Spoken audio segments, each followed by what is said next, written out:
ਦੋਸਤੋ ਸਵਾਗਤ ਹੈ ਤੁਹਾਡਾ ਸਾਡੇ ਚੈਨਲ ਐਨਕੇ ਪੰਜਾਬੀ ਕਹਾਣੀਆਂ ਤੇ। ਅੱਜ ਮੇਰੇ ਲਈ ਬਹੁਤ ਵੱਡਾ ਤੇ ਖੂਬਸੂਰਤ ਦਿਨ ਸੀ। ਮੈਂ ਦੁਲਹਨ ਬਣੀ ਸੇਜ ਤੇ ਬੈਠੀ ਸੀ। ਮੇਰਾ ਬਦਨ ਅੰਦਰੋਂ ਬਹੁਤ ਕੰਬ ਰਿਹਾ ਸੀ। ਹੁਣ ਮੈਂ ਬਹੁਤ ਅਹਿਮ ਕੰਮ ਕਰਨਾ ਸੀ, ਪਰ ਮੈਂ ਸਮਝ ਨਹੀਂ ਪਾ ਰਹੀ ਸੀ ਕਿ ਮੈਂ ਇੰਨੇ ਭਾਰੀ ਲਹਿੰਗੇ ਤੇ ਗਹਿਣਿਆਂ ਨਾਲ ਇੰਨਾ ਜ਼ਰੂਰੀ ਕੰਮ ਕਿਵੇਂ ਕਰਾਂਗੀ। ਮੇਰੀ ਮਾਂ ਅਜੇ ਥੋੜਾ ਸਮਾਂ ਪਹਿਲਾਂ ਹੀ ਮੈਨੂੰ ਇਸ ਗੱਲ ਦੀ ਯਾਦ ਦਿਵਾ ਗਈ ਸੀ, ਤੇ ਫਿਰ ਮੈਂ ਵੀ ਕੰਬਦੇ ਹੋਏ ਬੈੱਡ ਤੋਂ ਹੇਠਾਂ ਉਤਰੀ, ਲਹਿੰਗਾ ਸੰਭਾਲਿਆ ਤੇ ਦਰਵਾਜ਼ਾ ਪਾਰ ਕੀਤਾ ਤੇ ਆਪਣੇ ਕਮਰੇ ਚੋਂ ਨਿਕਲ ਰਸੋਈ ਵੱਲ ਚਲੀ ਗਈ। ਘਰ 'ਚ ਬਹੁਤ ਸਾਰੇ ਮਹਿਮਾਨ ਆਏ ਹੋਏ ਸਨ, ਪਰ ਉਸ ਸਮੇਂ ਮੇਰੀ ਕਿਸਮਤ ਚੰਗੀ ਸੀ ਕਿ ਸਾਰੇ ਖਾਣਾ ਖਾਣ ਲਈ ਬੈਠੇ ਹੋਏ ਸਨ। ਰਸੋਈ ਵੱਲ ਕੋਈ ਵੀ ਨਹੀਂ ਸੀ, ਕਿਉਂਕਿ ਖਾਣੇ ਦਾ ਇੰਤਜ਼ਾਮ ਵਿਹੜੇ 'ਚ ਕੀਤਾ ਗਿਆ ਸੀ। ਮੈਂ ਛੋਟੇ ਛੋਟੇ ਕਦਮ ਪੁੱਟਦੀ ਹੋਈ ਰਸੋਈ ਤੱਕ ਪਹੁੰਚੀ। ਮੈਂ ਨਹੀਂ ਜਾਣਦੀ ਸੀ ਕਿ ਕਿਹੜੀ ਚੀਜ਼ ਕਿੱਥੇ ਪਈ ਹੈ। ਅਜੇ ਮੈਂ ਇਸੇ ਪਰੇਸ਼ਾਨੀ 'ਚ ਖੜੀ ਸੀ ਕਿ ਇੱਕ ਆਵਾਜ਼ ਨੇ ਮੈਨੂੰ ਸਿਰ ਤੋਂ ਪੈਰਾਂ ਤੱਕ ਹਿਲਾ ਦਿੱਤਾ। ਨਵੀਂ ਨਵੇਲੀ ਵਹੁਟੀਏ, ਇੱਥੇ ਕੀ ਕਰ ਰਹੀ ਹੈ? ਮੇਰੀ ਸੱਸ ਦੇ ਇਸ ਸਵਾਲ ਨੇ ਮੇਰੇ ਪੈਰਾਂ ਹੇਠੋਂ ਜ਼ਮੀਨ ਖਿੱਚ ਲਈ। ਮੈਂ ਆਪਣੀ ਮੁੱਠੀ ਜ਼ੋਰ ਨਾਲ ਬੰਦ ਕੀਤੀ ਤੇ ਹੌਲੀ ਦੇਣੇ ਆਪਣੀ ਸੱਸ ਵੱਲ ਮੁੜੀ ਤੇ ਡਰਦੀ ਹੋਈ ਆਵਾਜ਼ 'ਚ ਉਹਨਾਂ ਨੂੰ ਕਿਹਾ ਕਿ ਮੈਨੂੰ ਇੱਕ ਗਿਲਾਸ ਦੁੱਧ ਚਾਹੀਦਾ ਹੈ। ਮੇਰੀ ਸੱਸ ਬਹੁਤ ਨਰਮ ਸੁਭਾਅ ਦੀ ਸੀ। ਉਹਨਾਂ ਪਿਆਰ ਨਾਲ ਮੇਰੇ ਸਿਰ ਤੇ ਹੱਥ ਫੇਰਿਆ ਤੇ ਕਿਹਾ ਕਿ ਬੇਟਾ ਤੁਸੀਂ ਚੱਲੋ, ਮੈਂ ਤੁਹਾਡੇ ਕਮਰੇ 'ਚ ਦੁੱਧ ਦਾ ਗਿਲਾਸ ਭਿਜਵਾ ਦਿੰਦੀ ਹਾਂ। ਪਰ ਜੇਕਰ ਉਹ ਥੋੜੀ ਦੇਰ 'ਚ ਦੁੱਧ ਦਾ ਗਿਲਾਸ ਭੇਜਦੀ ਤਾਂ ਉਦੋਂ ਤੱਕ ਮੇਰਾ ਪਤੀ ਆ ਜਾਂਦਾ ਤੇ ਮੈਂ ਆਪਣਾ ਕੰਮ ਨਹੀਂ ਕਰ ਸਕਦੀ ਸੀ। ਮੈਂ ਡਰਦੇ ਡਰਦੇ ਉਹਨਾਂ ਨੂੰ ਕਿਹਾ ਕਿ ਤੁਸੀਂ ਮੈਨੂੰ ਫੜਾ ਦਿਓ, ਮੈਂ ਲੈ ਜਾਂਦੀ ਹਾਂ। ਤਾਂ ਮੇਰੀ ਸੱਸ ਨੇ ਮੈਨੂੰ ਦੁੱਧ ਦਾ ਗਿਲਾਸ ਬਣਾ ਕੇ ਫੜਾ ਦਿੱਤਾ ਤੇ ਮੈਂ ਜਲਦੀ ਜਲਦੀ ਆਪਣੇ ਕਮਰੇ 'ਚ ਆ ਗਈ। ਗਿਲਾਸ ਮੇਜ਼ ਤੇ ਰੱਖਿਆ ਤੇ ਆਪਣੀ ਮੁੱਠੀ 'ਚ ਦਬੀ ਹੋਈ ਪੂੜੀ ਨੂੰ ਗਿਲਾਸ 'ਚ ਪਾ ਦਿੱਤਾ। ਗਿਲਾਸ ਨੂੰ ਹਿਲਾਇਆ ਤਾਂ ਕਿ ਦਵਾਈ ਪੂਰੀ ਤਰ੍ਹਾਂ ਦੁੱਧ 'ਚ ਮਿਲ ਜਾਵੇ। ਇਹ ਕੰਮ ਕਰਕੇ ਮੈਂ ਸੁੱਖ ਦਾ ਸਾਹ ਲਿਆ ਤੇ ਦੁਬਾਰਾ ਬੈੱਡ ਤੇ ਬੈਠ ਗਈ। ਹੁਣ ਮੈਨੂੰ ਆਪਣੇ ਪਤੀ ਦੇ ਆਉਣ ਦੀ ਉਡੀਕ ਸੀ। ਹੁਣ ਇਹ ਉਡੀਕ ਖਤਮ ਹੋਣ ਵਾਲੀ ਸੀ। ਮੇਰਾ ਪਤੀ 10 ਮਿੰਟ ਬਾਅਦ ਕਮਰੇ 'ਚ ਆਇਆ।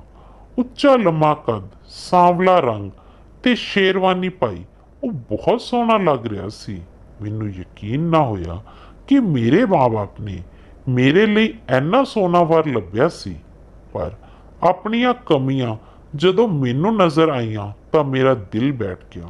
ਮੇਰੀ ਸਾਰੀ ਖੁਸ਼ੀ ਝੱਗ ਵਾਂਗ ਬਹਿ ਗਈ। ਮੇਰੇ ਪਤੀ ਦਾ ਨਾਂ ਰਮਨ ਸੀ।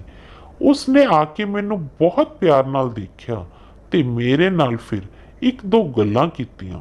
ਥੋੜੇ ਸਮੇਂ ਤੱਕ ਮੈਨੂੰ ਦੇਖਦਾ ਰਿਹਾ। ਬਾਅਦ 'ਚ ਮੈਂ ਉਸਨੂੰ ਦੁੱਧ ਦਾ ਗਿਲਾਸ ਫੜਾਇਆ ਤੇ ਦੁੱਧ ਦਾ ਗਿਲਾਸ ਪੀਂਦੇ ਹੀ ਮੈਨੂੰ ਅਜਿਹਾ ਮਹਿਸੂਸ ਹੋਇਆ ਜਿਵੇਂ ਉਸਨੇ ਆਪਣੇ ਸਿਰ ਨੂੰ ਝਟਕਿਆ ਹੈ, ਤੇ ਦੁੱਧ ਪੀਣ ਤੋਂ ਤੁਰੰਤ ਬਾਅਦ ਉਹ ਗੁੰਮਸੁੰਮ ਜਿਹਾ ਹੋ ਗਿਆ ਤੇ 10 ਮਿੰਟ ਬਾਅਦ ਉਹ ਬੇਹੋਸ਼ ਹੋਣ ਲੱਗਿਆ। ਮੈਂ ਆਪਣੇ ਕੀਤੇ ਤੇ ਬਹੁਤ ਸ਼ਰਮਿੰਦਾ ਸੀ, ਪਰ ਇਸ ਤੋਂ ਬਿਨਾਂ ਮੇਰੇ ਕੋਲ ਕੋਈ ਹੋਰ ਚਾਰਾ ਨਹੀਂ ਸੀ, ਕਿਉਂਕਿ ਮੈਨੂੰ ਆਪਣੇ ਮਾਂ-ਬਾਪ ਦੀ ਗੱਲ ਵੀ ਮੰਨਣੀ ਸੀ। ਆਪਣੇ ਘਰ ਨੂੰ ਬਚਾਉਣ ਲਈ ਮੇਰੀ ਮਾਂ ਮੈਨੂੰ ਰੋਜ਼ਾਨਾ ਫੋਨ ਕਰਕੇ ਇਹ ਗੱਲ ਯਾਦ ਦਿਵਾਉਂਦੀ ਕਿ ਆਪਣੇ ਪਤੀ ਨੂੰ ਦੁੱਧ ਪਿਲਾਉਣਾ ਹੈ, ਪਰ ਇਸ ਗੱਲ ਦਾ ਪਤਾ ਮੇਰੇ ਪਤੀ ਨੂੰ ਨਾ ਲੱਗੇ।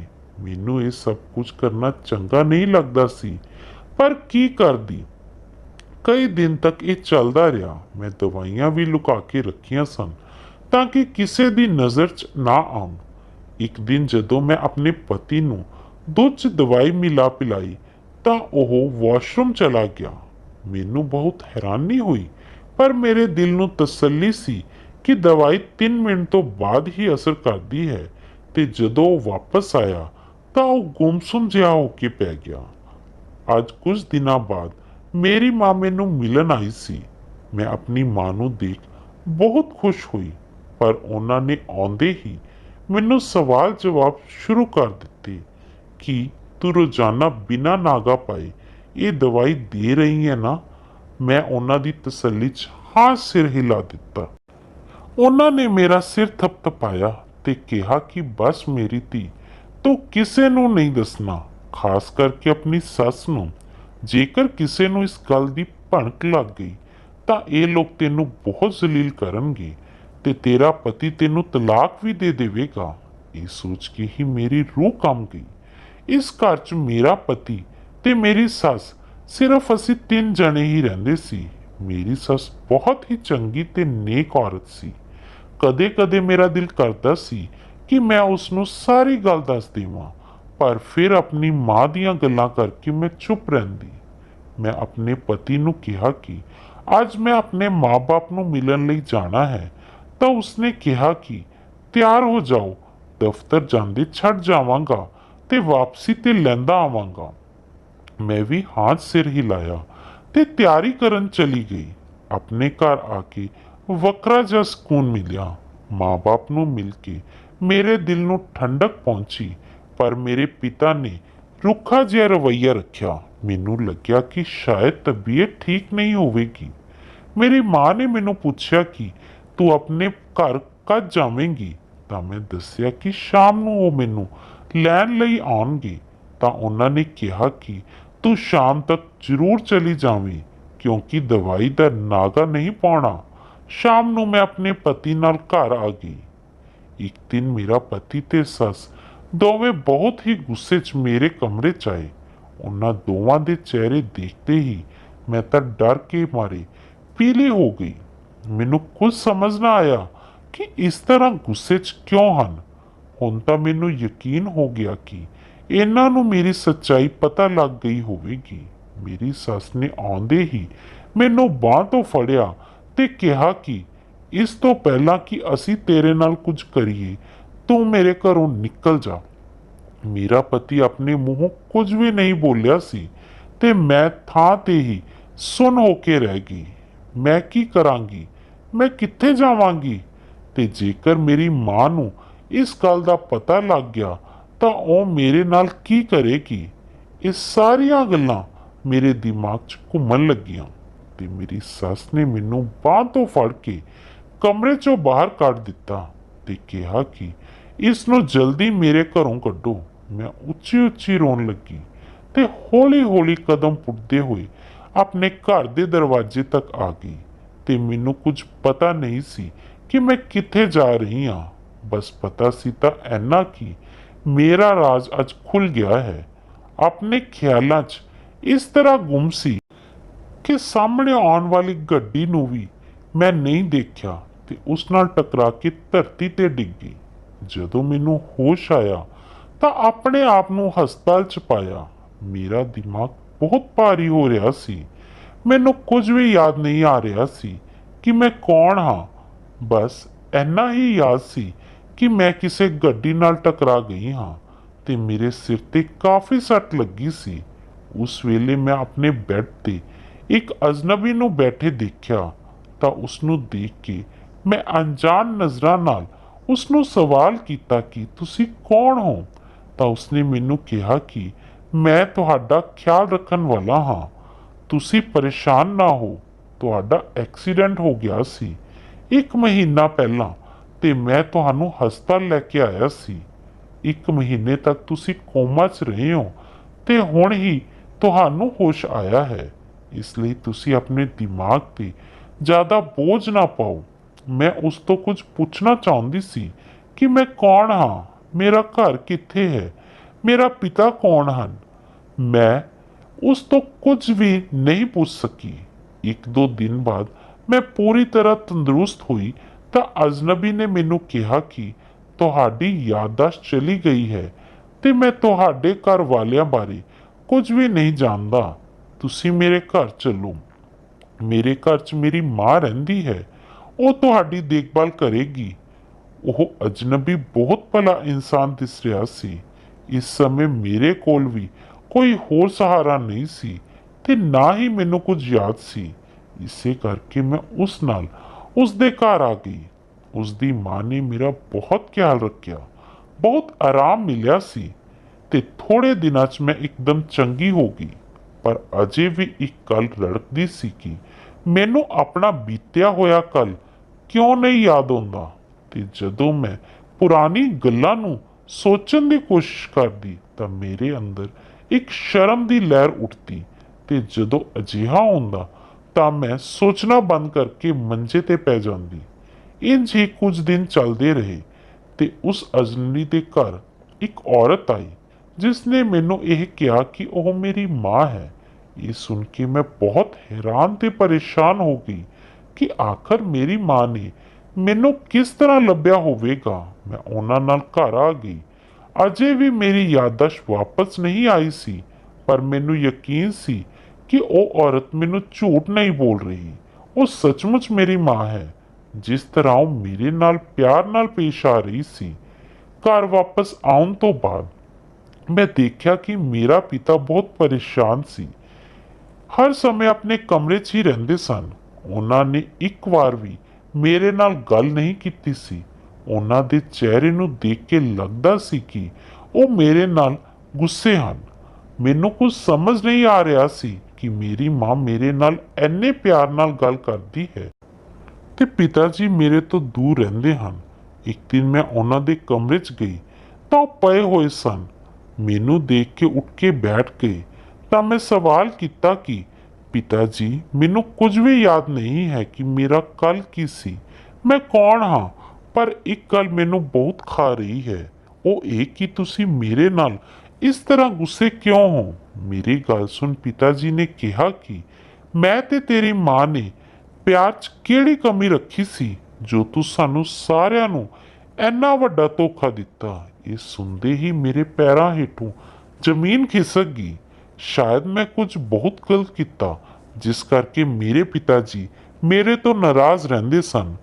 ਉਹ ਰੋਣ ਲੱਗੇ ਤੇ ਉਹਨਾਂ ਦੀ ਹਾਲਤ ਤੇ ਮੈਂ ਤੜਫ ਗਈ।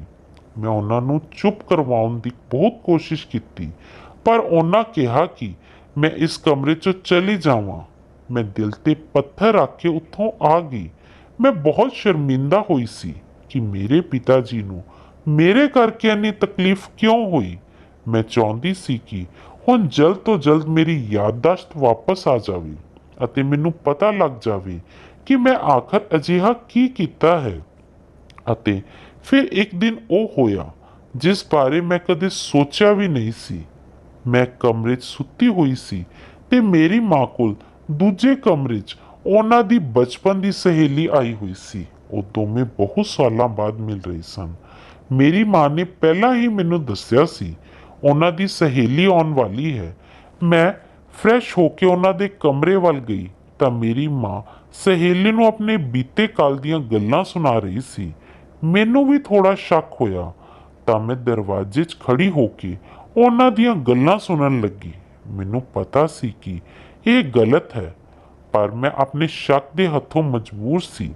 ਮੇਰੀ ਮਾਂ ਦੀ ਆਵਾਜ਼ ਬਹੁਤ ਘੱਟ ਸੀ, ਡੁੱਬੀ ਹੋਈ ਜੀ। ਮੈਂ ਹੈਰਾਨ ਤੇ ਪਰੇਸ਼ਾਨ ਰਹਿ ਗਈ। ਬਹੁਤ ਹੀ ਖੁਸ਼ ਨਜ਼ਰ ਆਉਣ ਵਾਲੀ ਮੇਰੀ ਮਾਂ ਇਸ ਤਰ੍ਹਾਂ ਪਰੇਸ਼ਾਨ ਕਿਉਂ ਹੈ। ਮੇਰੀ ਮਾਂ ਆਪਣੀ ਸਹੇਲੀ ਨੂੰ ਦੱਸ ਰਹੀ ਸੀ ਕਿ ਵਿਆਹ ਵਾਲੇ ਦਿਨ ਉਹ ਬਹੁਤ ਖੁਸ਼ ਸੀ। ਉਹ ਆਪਣੇ ਮਨਪਸੰਦ ਆਦਮੀ ਨਾਲ ਵਿਆਹ ਕਰਵਾ ਰਹੀ ਸੀ। ਮੈਂ ਜਦੋਂ ਇਸ ਘਰ 'ਚ ਆਈ ਤਾਂ ਮੇਰੀਆਂ ਸਾਰੀਆਂ ਖੁਸ਼ੀਆਂ ਮਿੱਟੀ 'ਚ ਮਿਲ ਗਈਆਂ, ਕਿਉਂਕਿ ਮੇਰੀ ਸੱਸ ਨੇ ਮੈਨੂੰ ਇਹ ਨਹੀਂ ਦੱਸਿਆ ਸੀ ਕਿ ਉਹਨਾਂ ਦਾ ਬੇਟਾ ਪਹਿਲਾਂ ਤੋਂ ਹੀ ਵਿਆਹਿਆ ਹੋਇਆ ਹੈ ਅਤੇ ਆਪਣੀ ਪਹਿਲੀ ਪਤਨੀ ਨੂੰ ਅਜੇ ਵੀ ਪਿਆਰ ਕਰਦਾ ਹੈ, ਜੋ ਕਿ ਕੁਝ ਦਿਨ ਪਹਿਲਾਂ ਹੀ ਭਗਵਾਨ ਨੂੰ ਪਿਆਰੀ ਹੋ ਗਈ ਸੀ। ਤੇ ਮੈਨੂੰ ਇਸ ਘਰ 'ਚ ਉਸ ਦੀ ਬੇਟੀ ਦੀ ਦੇਖਭਾਲ ਲਈ ਲਿਆਂਦਾ ਗਿਆ ਹੈ। ਮੇਰੇ ਸਿਰ ਤੇ ਅਸਮਾਨ ਟੁੱਟ ਗਿਆ, ਕਿਉਂਕਿ ਇਹ ਸੱਚਾਈ ਇੰਨੀ ਖੌਫਨਾਕ ਸੀ ਕਿ ਮੈਂ ਉਸ ਨੂੰ ਇੰਨੀ ਜਲਦੀ ਕਬੂਲ ਨਹੀਂ ਕਰ ਪਾ ਰਹੀ ਸੀ। ਮੈਂ ਗੁੱਸਾ ਦਿਖਾਉਣਾ ਚਾਹਿਆ ਤਾਂ ਮੇਰੇ ਪਤੀ ਨੇ ਮੈਨੂੰ ਕਿਹਾ ਕਿ ਜੇਕਰ ਮੈਨੂੰ ਇਸ ਘਰ 'ਚ ਰਹਿਣਾ ਹੈ ਤਾਂ ਚੁੱਪਚਾਪ ਮੇਰੀ ਬੇਟੀ ਦੀ ਦੇਖਭਾਲ ਕਰ, ਨਹੀਂ ਤਾਂ ਮੈਂ ਘਰੋਂ ਜਾ ਸਕਦੀ ਹਾਂ ਤੇ ਮੈਨੂੰ ਤਲਾਕ ਦੇਣ ਲਈ ਵੀ ਰਾਜੀ ਹੈ। ਮੇਰਾ ਦਿਲ ਕੀਤਾ ਕਿ ਮੈਂ ਉਸ ਲੜਕੀ ਦੀ ਸੰਗੀ ਨੱਪ ਦੇਵਾਂ। ਅੱਜ ਜੇਕਰ ਇਹ ਨਾ ਹੁੰਦੀ ਤਾਂ ਮੈਂ ਖੁਸ਼ੀ-ਖੁਸ਼ੀ ਆਪਣੇ ਪਤੀ ਨਾਲ ਰਹਿ ਰਹੀ ਹੁੰਦੀ, ਪਰ ਮੈਂ ਮਜਬੂਰ ਹੋ ਗਈ ਸੀ ਤੇ ਮੈਂ ਇਸ ਲੜਕੀ ਦੀ ਦੇਖਭਾਲ ਸ਼ੁਰੂ ਕਰ ਦਿੱਤੀ। ਮੈਂ ਦਿਲ 'ਚ ਗੰਢ ਬੰਨ੍ਹ ਲਈ ਸੀ ਕਿ ਮੈਂ ਇਸ ਗੱਲ ਦਾ ਬਦਲਾ ਆਪਣੇ ਪਤੀ ਤੋਂ ਜ਼ਰੂਰ ਲਵਾਂਗੀ। ਜਿਸ ਤਰ੍ਹਾਂ ਇਸਨੇ ਮੈਨੂੰ ਤੜਫਾਇਆ ਹੈ, ਮੈਂ ਇਸ ਦੀ ਬੇਟੀ ਨੂੰ ਵੀ ਤੜਫਾਵਾਂਗੀ। ਉਹ ਜਦੋਂ ਛੋਟੀ ਜਿਹੀ ਸੀ ਤਾਂ ਉਸਨੇ ਗੱਲਾਂ ਨੂੰ ਸਮਝਣਾ ਸ਼ੁਰੂ ਕੀਤਾ। ਤਾਂ ਮੈਂ ਉਸਨੂੰ ਕਿਹਾ ਕਿ ਉਸ ਇਸ ਤਰ੍ਹਾਂ ਦੀ ਬਿਮਾਰੀ ਲੱਗ ਗਈ ਹੈ ਕਿ ਉਸ ਦਾ ਕਦੇ ਵਿਆਹ ਨਹੀਂ ਹੋ ਸਕਦਾ। ਇਹ ਗੱਲ ਮੈਂ ਉਸਦੇ ਛੋਟੇ ਜਿਹੇ ਦਿਮਾਗ 'ਚ ਪਾ ਦਿੱਤੀ। ਮੈਂ ਉਸਨੂੰ ਕਿਹਾ ਕਿ ਇਹ ਬਿਮਾਰੀ ਤੈਨੂੰ ਜਨਮ ਤੋਂ ਹੀ ਹੈ। ਜਦੋਂ ਕਿ ਉਹ ਮੇਰੇ ਤੋਂ ਜਦੋਂ ਵੀ ਪੁੱਛਦੀ ਕਿ ਇਹ ਕਿਹੜੀ ਬਿਮਾਰੀ ਹੈ ਤਾਂ ਮੈਂ ਉਸਨੂੰ ਕਹਿੰਦੀ ਸੀ ਕਿ ਅੰਦਰੂਨੀ ਬਿਮਾਰੀ ਹੈ ਜਿਸ ਬਾਰੇ ਤੈਨੂੰ ਨਹੀਂ ਪਤਾ, ਪਰ ਵਿਆਹ ਤੋਂ ਬਾਅਦ ਤੇਰੇ ਪਤੀ ਨੂੰ ਪਤਾ ਲੱਗ ਗਿਆ ਤਾਂ ਉਹ ਤੈਨੂੰ ਤਲਾਕ ਦੇ ਦੇਵੇਗਾ ਤੇ ਤੇਰੀ ਸੱਸ ਤੈਨੂੰ ਜ਼ਲੀਲ ਕਰੇਗੀ। ਜਿਵੇਂ ਹੀ ਮੇਰੀ ਬੇਟੀ 16 ਸਾਲ ਦੀ ਹੋਈ ਤਾਂ ਮੈਂ ਆਪਣੇ ਪਤੀ ਨੂੰ ਕਿਹਾ ਕਿ ਤੁਹਾਡੀ ਬੇਟੀ ਆਖ ਰਹੀ ਹੈ ਕਿ ਜਿਸ ਨੂੰ ਉਹ ਪਸੰਦ ਕਰਦੀ ਹੈ ਉਸ ਨਾਲ ਉਸਦਾ ਵਿਆਹ ਕਰਵਾ ਦਿਓ, ਨਹੀਂ ਤਾਂ ਉਹ ਭੱਜ ਜਾਵੇਗੀ। ਇਹ ਸੁਣ ਕੇ ਮੇਰਾ ਪਤੀ ਬਹੁਤ ਗੁੱਸੇ 'ਚ ਆ ਗਿਆ ਤੇ ਉਸ ਨੇ ਉਸ ਆਦਮੀ ਨਾਲ ਉਸ ਦਾ ਵਿਆਹ ਕਰ ਦਿੱਤਾ ਜਿਸ ਨੂੰ ਮੈਂ ਉਸ ਲਈ ਪਸੰਦ ਕੀਤਾ ਸੀ। ਵਿਆਹ ਤੋਂ ਬਾਅਦ ਵੀ ਮੈਂ ਉਸ ਨੂੰ ਰੋਜ਼ ਫੋਨ ਕਰਕੇ ਕਹਿੰਦੀ ਕਿ ਤੂੰ ਆਪਣੇ ਪਤੀ ਨੂੰ ਰਾਤ ਨੂੰ ਮੇਰੇ ਕੋਲ ਵੱਲੋਂ ਦਿੱਤੀ ਪੂੜੀ ਦੁੱਧ 'ਚ ਪਾ ਕੇ ਖਵਾਉਣੀ ਹੈ, ਨਹੀਂ ਤਾਂ ਉਸ ਨੂੰ ਤੇਰੀ ਬਿਮਾਰੀ ਬਾਰੇ ਪਤਾ ਲੱਗ ਜਾਵੇਗਾ। ਲੜਕੀ ਮੇਰੀਆਂ ਗੱਲਾਂ ਮੰਨਦੀ ਰਹੀ। ਮੈਂ ਚਾਹੁੰਦੀ ਸੀ ਕਿ ਉਹ ਆਪਣੇ ਪਤੀ ਨੂੰ ਆਪਣੇ ਹੱਥੀਂ ਹੀ ਪਾਗਲ ਕਰ ਦੇਵੇ ਤੇ ਫਿਰ ਆਪਣੇ ਪਤੀ ਤੋਂ ਤਲਾਕ ਲੈ ਕੇ ਜਦੋਂ ਉਹ ਦੁਬਾਰਾ ਇਸ ਘਰ 'ਚ ਆਵੇ ਤਾਂ ਮੈਂ ਇਸ ਤੇ ਬਚਲਨ ਦਾ ਦੋਸ਼ ਲਾ ਕੇ ਉਸ ਦੇ ਖਾਨਦਾਨ ਨੂੰ ਇਸੇ ਤਰ੍ਹਾਂ ਤੜਫਾਵਾਂ ਜਿਵੇਂ ਇਸ ਦੇ ਪਿਓ ਨੇ ਮੈਨੂੰ ਧਮਕੀ ਦੇ ਕੇ ਤੜਫਾਇਆ ਸੀ। ਪਰ ਮੇਰਾ ਸਾਰਾ ਪਲਾਨ ਚੌਪਟ ਹੋ ਗਿਆ ਤੇ ਖਰਾਬ ਹੋ ਗਿਆ ਜਦੋਂ ਇਸ ਦੇ ਪਤੀ ਨੂੰ ਮੇਰੀ ਅਸਲੀਅਤ ਦਾ ਪਤਾ ਲੱਗ ਗਿਆ। ਉਸ ਦਾ ਪਤੀ ਇੱਕ ਦਿਨ ਦਫ਼ਤਰ ਤੋਂ ਸਾਡੇ ਘਰ ਆਇਆ ਸ਼ਾਮ ਦੇ ਸਮੇਂ ਆਪਣੇ ਸਹੁਰੇ ਤੇ ਮੈਨੂੰ ਮਿਲਣ ਲਈ। ਮੈਂ ਫੋਨ ਤੇ ਗੱਲ ਕਰ ਰਹੀ ਸੀ ਕਿ ਤੂੰ ਦਵਾਈ ਪਿਆਉਣੀ ਹੈ ਤੇ ਇਹ ਜ਼ਰੂਰੀ ਹੈ। ਜਦੋਂ ਮੈਂ ਇਹ ਗੱਲ ਬੇਟੀ ਨਾਲ ਕਰ ਰਹੀ ਸੀ ਤਾਂ ਉਸਨੇ ਮੇਰੀਆਂ ਸਾਰੀਆਂ ਗੱਲਾਂ ਸੁਣ ਲਈਆਂ ਤੇ ਮੈਨੂੰ ਇਹ ਵੀ ਕਿਹਾ ਕਿ ਮੈਂ ਉਸਦੀ ਮਾਸੂਮ ਪਤਨੀ ਤੋਂ ਦੂਰ ਰਹਾਂ, ਨਹੀਂ ਤਾਂ ਉਹ ਮੇਰਾ ਬਹੁਤ ਬੁਰਾ ਹਾਲ ਕਰੇਗਾ। ਤੇ ਉਸ ਤੋਂ ਬਾਅਦ ਉਸਨੇ ਉਹ ਦਵਾਈ ਖਾਧੀ ਤਾਂ ਸਹੀ, ਪਰ ਵਾਸ਼ਰੂਮ 'ਚ ਜਾ ਕੇ ਉਲਟੀ ਕਰ ਦਿੱਤੀ ਤੇ ਦਿਲ 'ਚ ਤੈਅ ਕੀਤਾ ਕਿ ਉਹ ਆਪਣੀ ਪਤਨੀ ਨੂੰ ਠੀਕ ਕਰਕੇ ਹੀ ਰਹੇਗਾ।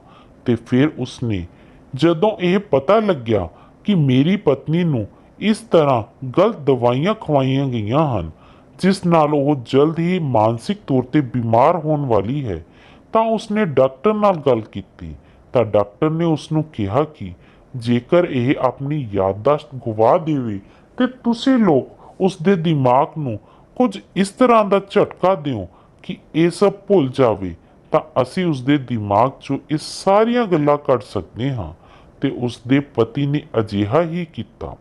ਆਪਣੀ ਗੱਡੀ ਨਾਲ ਉਸ ਦਾ ਐਕਸੀਡੈਂਟ ਕਰਵਾਇਆ ਤੇ ਅਜਨਬੀ ਬਣ ਆਪਣੀ ਮਾਂ ਨਾਲ ਮਿਲ ਕੇ ਉਸ ਦੀ ਸੇਵਾ ਕੀਤੀ ਤੇ ਉਸ ਦਾ ਖਿਆਲ ਵੀ ਰੱਖਿਆ ਤੇ ਹੁਣ ਉਸ ਨੂੰ ਮੇਰੇ ਕੋਲ ਛੱਡ ਗਿਆ ਹੈ ਤੇ ਮੈਨੂੰ ਇਹ ਧਮਕੀ ਵੀ ਦਿੱਤੀ ਹੈ ਕਿ ਜੇਕਰ ਮੈਂ ਉਸ ਦਾ ਖਿਆਲ ਨਾ ਰੱਖਿਆ ਤਾਂ ਉਹ ਮੇਰੀਆਂ ਕਰਤੂਤਾਂ ਪੁਲਿਸ ਨੂੰ ਦੱਸ ਦੇਵੇਗਾ।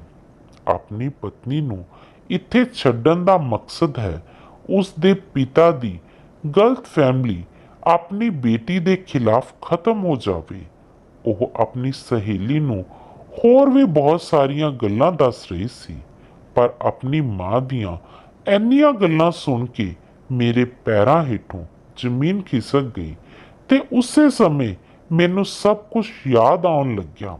ਮੇਰੀ ਮਾਂ ਮੇਰੇ ਨਾਲ ਕਿਸ ਤਰ੍ਹਾਂ ਪਿਆਰ ਨਾਲ ਪੇਸ਼ ਆਉਂਦੀ ਸੀ, ਪਰ ਇਸ ਦੇ ਨਾਲ ਉਹ ਮੈਨੂੰ ਕਿੰਨਾ ਟਾਰਚਰ ਕਰਦੀ ਸੀ ਕਿ ਮੈਨੂੰ ਅੰਦਰੂਨੀ ਕਿੰਨੀਆਂ ਬਿਮਾਰੀਆਂ ਪੈਦਾ ਹੋ ਗਈਆਂ ਸਨ। ਇਹ ਸਹੀ ਨਹੀਂ ਸੀ, ਪਰ ਮੇਰੀ ਮਾਂ ਨੇ ਮੇਰੇ ਨਾਲ ਬਹੁਤ ਬੁਰਾ ਕੀਤਾ। ਇਹ ਸਾਰੀਆਂ ਗੱਲਾਂ ਸੋਚਦੇ ਹੋਏ ਮੈਂ ਬੇਹੋਸ਼ ਹੋ ਗਈ। ਜਦੋਂ ਮੈਨੂੰ ਹੋਸ਼ ਆਇਆ ਤਾਂ ਮੈਂ ਆਪਣੇ ਕਮਰੇ 'ਚ ਸੀ। ਮੇਰਾ ਪਤੀ ਤੇ ਮੇਰੀ ਸੱਸ ਮੇਰੇ ਕੋਲ ਬੈਠੇ ਹੋਏ ਸਨ। ਮੇਰੇ ਪਿਤਾ ਜੀ ਵੀ ਉੱਥੇ ਹੀ ਸਨ। ਉਹਨਾਂ ਨੂੰ ਦੇਖ ਕੇ ਮੈਂ ਉੱਚੀ ਉੱਚੀ ਰੋਣ ਲੱਗੀ। ਉਹਨਾਂ ਸਾਰਿਆਂ ਨੇ ਮੈਨੂੰ ਦਿਲਾਸਾ ਦਿੱਤਾ ਤੇ ਕਿਹਾ ਕਿ ਜੋ ਹੋਣਾ ਸੀ ਉਹ ਹੋ ਗਿਆ। ਹੁਣ ਮੈਂ ਆਪਣੇ ਪਤੀ ਨਾਲ ਇੱਕ ਚੰਗੀ ਜ਼ਿੰਦਗੀ ਦੀ ਸ਼ੁਰੂਆਤ ਕਰਾਂ। ਉਸ ਸਮੇਂ ਹੀ ਉੱਥੇ ਮੇਰੀ ਮਾਂ ਆਈ ਤੇ ਉਹਨਾਂ ਨੇ ਮੇਰੇ ਤੋਂ ਮਾਫੀ ਮੰਗੀ ਤੇ ਕਿਹਾ ਕਿ ਮੈਂ ਉਸ ਨੂੰ ਮਾਫ ਕਰ ਦੇਵਾਂ। ਉਹਨਾਂ ਇਹ ਵੀ ਕਿਹਾ ਕਿ ਮੈਂ ਕਿਸੇ ਦੀ ਬੇਟੀ ਨਾਲ ਬੁਰਾ ਕੀਤਾ, ਇਸ ਲਈ ਮੈਂ ਕਦੇ ਮਾਂ ਨਹੀਂ ਬਣ ਸਕਦੀ। ਮੇਰੇ ਅੱਜ ਤੱਕ ਕੋਈ ਔਲਾਦ ਵੀ ਨਹੀਂ ਹੋਈ। ਮੈਂ ਆਪਣੇ ਪਤੀ ਤੇ ਤੇਰੇ ਨਾਲ ਚੰਗਾ ਵਿਵਹਾਰ ਕਰਦੀ ਤਾਂ ਸ਼ਾਇਦ ਮੇਰੀ ਵੀ ਕੁੱਖ ਹਰੀ ਹੋ ਜਾਂਦੀ।